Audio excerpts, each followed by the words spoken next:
여행지나 출장지에서 어디론가 이동해야 할 때 우리는 보통 택시나 대중교통을 이용하곤 합니다. 그런데 내가 있는 위치가 택시가 잘 안 잡히는 곳이거나 목적지가 대중교통으로 가기에는 애매할 경우 여러분은 어떻게 하시겠습니까? 택시만 놓고 보자면 기존의 택시 시스템은 승객 입장에서는 불편한 점이 분명히 있습니다.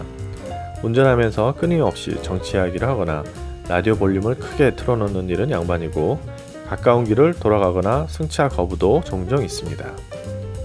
우버는 이런 기존의 택시 서비스가 가진 문제점을 해결하여 세계 최대 자동차 공유 플랫폼으로 성장하였습니다. 지금도 전 세계 73개국에서 월 사용자 3천만 명이 우버 차량을 이용하고 있다고 합니다. 물론 흔하지도 않지만 서울에서도 우버 차량을 볼 수 있습니다. 창업 배경을 살펴볼까요?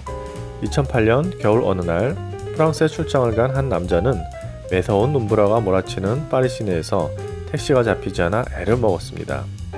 그 순간 그 남자의 머리에는 단순하지만 기찬 아이디어가 하나 떠오르게 되는데요. 그 남자의 이름은 바로 우버의 창업자인 트래비스 칼라닉입니다. 낯선 파리에서 매서운 눈보라를 맞으면서 버튼 하나만 누르면 근처에 있는 차량을 택시처럼 이용할 수 있게 해주는 모바일 앱이 있으면 좋겠다 라는 생각이 들었다.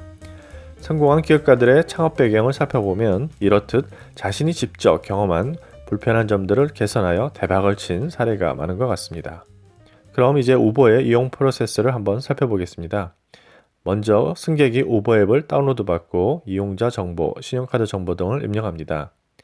그런 다음 앱을 클릭하고 나의 현재 위치와 목적지를 입력하면 내 인근에 있는 드라이버를 선택하고 예상 도착 시간과 드라이버에 대한 기본 정보가 제공됩니다.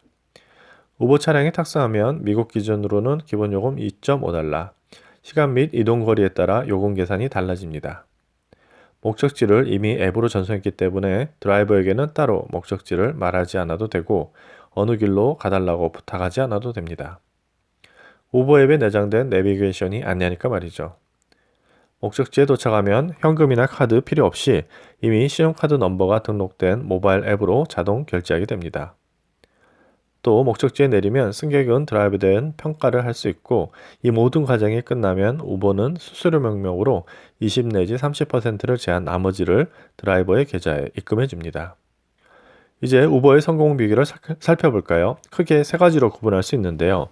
첫 번째는 드라이버와 승객에게 모두 도움이 되는 양면 플랫폼을 구축했다는 점입니다.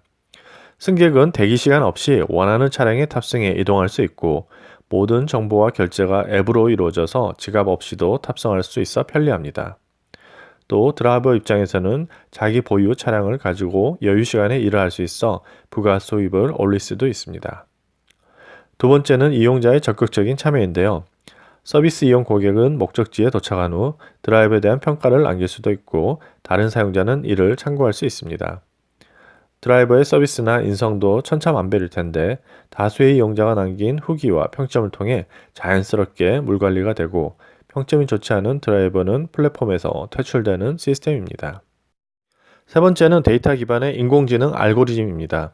사실 이게 제일 무서운 건데요. 우버가 자체 개발한 운송관리 시스템 솔루션을 통해서 알고리즘이 최적의 수송 수단 및 수송 경로를 계획하고 관리하며 조회해 줍니다. 우버는 이 TMS 솔루션을 통해서 자동차뿐만 아니라 무인, 화물, 트럭 등에도 이를 적용해서 자율주행 시스템을 개발할 계획을 가지고 있습니다. 우버의 사업 컨텍스트를 살펴볼까요? 앞서 설명드렸다시피 승객이 앱으로 인근에 있는 우버 차량을 검색한 다음 차량 정보를 확인하고 선택하면 됩니다. 목적지에 도착하면 드라이버에 대한 평가를 하고 우버는 수수료 20에서 30%를 제외한 나머지 금액을 드라이버에 제공합니다. 하지만 우버를 아직 성공한 기업이라고 부르기에는 무리가 있어 보입니다. 잘 나가는 기업이라고 하기에는 풀어야 할 숙제가 많기 때문인데요. 이미 한국 등 세계 곳곳에서 여객 자동차 운수사업법 위반, 위치정보 무단 수집을 통한 통신법 위반 등 다양한 이유로 법정 소송이 진행되고 있습니다. 에어비앤비 역시 같은 문제로 혼란을 겪고 있는데요. 어쩌면 공유경제를 표방하는 플랫폼 비즈니스 모델에 있어서 공통적으로 나타나는 문제라고 할 수 있습니다. 우버가 앞으로 공유경제의 성공 모델로 자리매김할지 아니면 말로만 공유경제를 포장하면서 실제로는 플랫폼에 참여하는 이해관계자들을 착취하고 감시하는 빅브라더로 남을지는 좀 더 두고 봐야 될 것 같습니다. 하지만 이런 산적한 문제에도 불구하고 CEO인 트래비스 칼라닉은 꿋꿋하게 버티고 있는데요.